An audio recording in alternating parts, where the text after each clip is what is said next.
Welcome to Sweet Talk SLP. I'm Krystle and I'm a pediatric speech language pathologist. And today is episode 3 of Sweet Talk Tips. But before we get into it, if you're not yet subscribed to my channel, I invite you to subscribe. Also like this video and share it with your friends. Let's get started.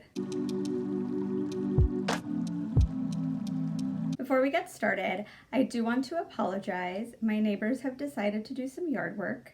So if you can hear that in the background, I'm sorry.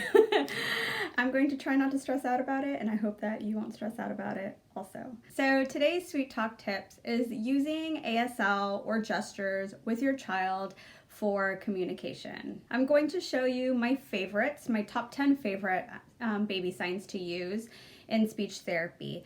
These can easily be used with children as young as 6 months of age up to whatever age that you're working with. I like to use it with my late talkers. I use a mix of total communication. So I use verbal language along with simple signs. One of the biggest concerns for parents is that it's going to hinder or place an emphasis on sign language versus using verbal communication. And that's not the case at all. In my experience, and in many other SLPs' experience, it helps facilitate more spoken language. In an effort to help decrease frustrations with your child or your client, and to increase word approximations and labeling, I really love to use beginner ASL baby signs. I'm going to give you my top 10, but every speech language pathologist has the collection of signs that they prefer to use. As a disclaimer, ASL is not a language that I am very familiar with. I would not say that I'm fluent in ASL. I am fluent in English and Spanish. I am bilingual. I'm not trilingual. So take that with a grain of salt when I'm showing you these signs, because some of them may be a little bit incorrect. I'm not perfect and I'm always learning. So if you see a sign that you know very well that is I'm doing it differently than you, please just tell me down below. I am here to learn as well. But I digress. Let's get into my top 10 signs. In no particular order, I just jotted them down and we're going to go through the list. So I like to teach drink, eat, more. I try not to use more too often, but it is a very easy sign to use. And some SLPs are pro using more and others are not. So to switch that up, I also really enjoy using again. All done is a very important one. Mom, dad, stop.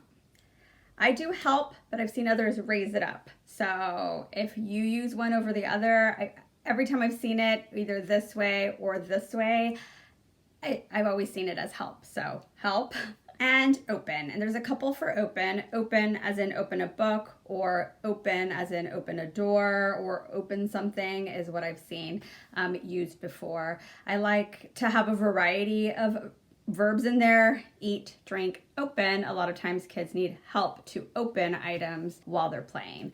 And then some other signs outside of my top 10 that I use interchangeably are things like play, just like, hey, are you ready to play? Or let's get out a book, which is similar to open, I guess.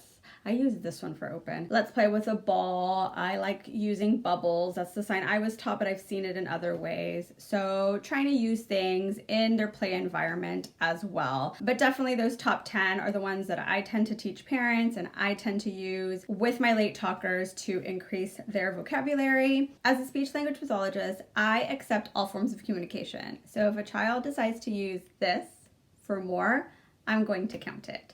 If they decide to say more to ask for more, I'm going to count it. If they decide to use both or approximate, mo, or finger, I'm going to count it, and you should too. Which are your favorite baby signs to use in speech therapy or with your child at home? I'd love to know. I want to thank you so much for watching. If you like this video, I hope that you'll consider subscribing.